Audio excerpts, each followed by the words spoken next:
Hello, everyone. Athletes from different eras have inspired thousands of people to engage in bodybuilding. Arnold Schwarzenegger for symmetry and became the face of bodybuilding for many years. Dorian Yates as the image of an invincible titan. Ronnie Coleman with unrealistically huge mass and proportions. And Jay Cutler is remembered for his indomitable will in the fight against Coleman. And there is Roelly Winklaar, who managed without big victories but was himself a kind-hearted man with fantastic hands and form in general. One of the most charismatic bodybuilders in history was remembered, among other things, for his backflips and a special transformation in terms of his stomach, which in some years bulged like a giant watermelon. But after that, Winklaar demonstrated what proportions he was able to show on stage. Roelly is one of the most popular athletes among those who have never won the Olympia, although at the same time he became the national champion. But as you know, there were problems with the shoulder joints after that, which put a bold question mark over his return. Surgery first, followed by long-term recovery. Every time there were pictures from the Roelly where he seemed to have added at least some news about the possible return of the athlete immediately appeared, and each time these were too hasty announcements. But now Roelly really seems to look more massive than before. And in a recent podcast with Legends of the Past, Roelly clarified several topics at once. How did he gain so much weight in his youth? What kind of miraculous drugs were they? How does he train his son? And most importantly, what is his health condition and is there a chance to see him on stage again? As always, I am especially grateful to everyone who supports my release with likes and comments. This helps the channel a lot. In my opinion, Roelly Winklaar's career peaked in 17 to 19 years. In 2018, Roelly took 2 pro tournaments and a 3rd place at the Olympia, the same Olympia where Shawn Rhoden won and Phil Heath became the 2nd. It's about the level of competition back then. It was a strong Olympia, which was also remembered for Shawn Rhoden's championship, which, given his subsequent cancellation and short life, was doubly valuable. How did Roelly become only 5th at the Arnold Classic in 2019? This is a separate issue, just like at Olympia, which, in the context of the hopes that were pinned on the Roelly after the bronze a year earlier, was rather a failure. Then came COVID restrictions on movement between countries and so on. Then he was studying in Kuwait and prepared a really cool uniform. But the way from Kuwait to the United States is not close, and just during Roelly flights, one of the tests failed. As a result, he was not allowed to enter the United States. Roelly did not perform in that 20th year, and so it turned out that the Yamamoto Cup in Italy 2019 remained the last winning tournament for Roelly. Since then, he has not won, although he was in great shape. The volume has not gone away. The last Olympia in 2021 was a disappointing 11th place. The last tournament of his career was Romania PRO in the same year, only 9th place. Just for understanding, Brandao, the future Mr. Olympia Dauda and Sadek, they were ahead of Roelly at the very Romania Pro. Now, with a high degree of probability, the tournament may remain the last in the career of such a notable athlete. Why didn't Roelly continue his career? This is the theme for the whole video, let me know if you're interested. But in short, the pain in my shoulders was such that full-fledged workouts were out of the question. However, a lot of time has passed, but Roelly has not returned to the stage. For a while, he focused on coaching and visited Brazil relatively more often, where he worked with local athletes, but he did not force his return. Well, in order not to create speculation, I watched a recent podcast on Dennis James's channel. Roelly was the hero of this issue. I'll leave a link to the podcast in the description, but I've taken the most interesting moments for this issue, including how Roelly gained weight at the start of his career. At the beginning of my career, I used the drug Super Dica. That's what they called him. I do not know what kind of drug it was. I had 2 bottles of Super Dica and 2 bottles of Boldenone.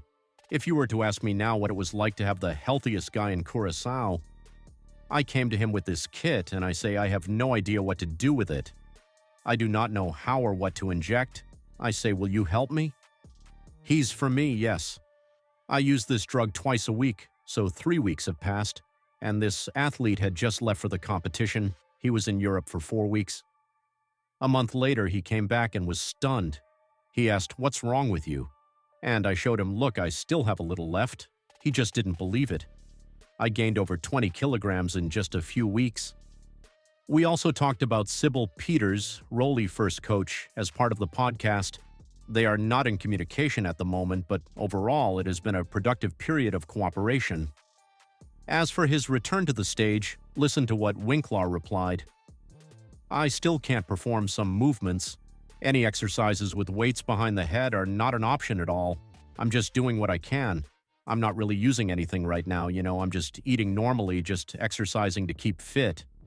No more. We are bodybuilders, we always want to perform.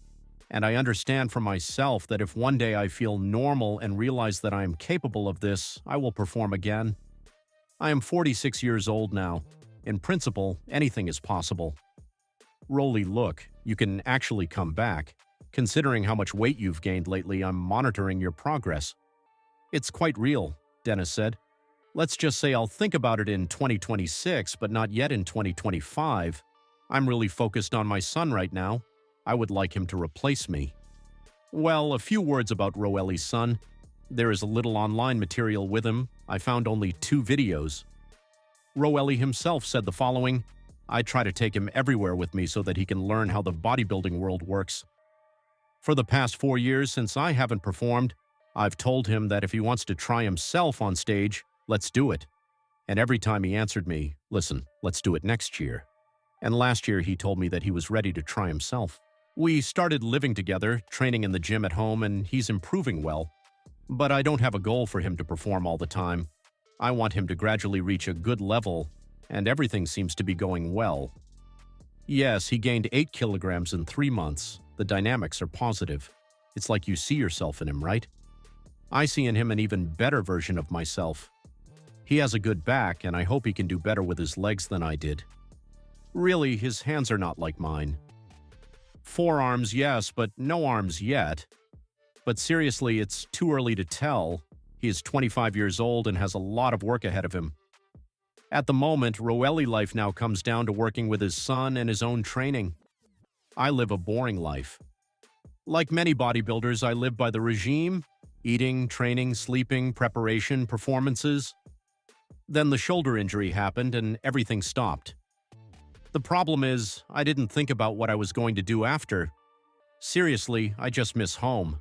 Every day I tell my friend that I need to do something. Anyway, I need something to do, otherwise it's too boring. There is an idea to open a gym here in Curacao, but so far I have focused all my attention on my son. He's 25 now. Someone will say that it's too late to start. Many start on 19, 20, but I started performing and seriously training at 27, so I think my son needs another 2 to 3 years and he will be ready to move to the pro level. What is the result? Actually, going back to the title of this video, is Roelli career over?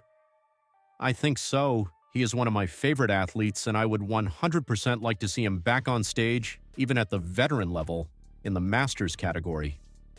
Perhaps he will be motivated to do this by his new partners who have finally brought Rolly profile to life with new high-quality videos. But so far, after watching the podcast, I got the impression from Rolly attitude and facial expressions that he accepted the situation, that he had already ended his career due to injury. Why is it sad, in my opinion?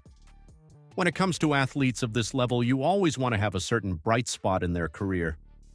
A tournament planned for her is possible with the athlete addressing the audience with a standing ovation and the final posing. Rolly Winklar, like Kai Green, they just left. For a while, they had the expectation that they would perform again in another year or two, and then just the acceptance that too many years had passed.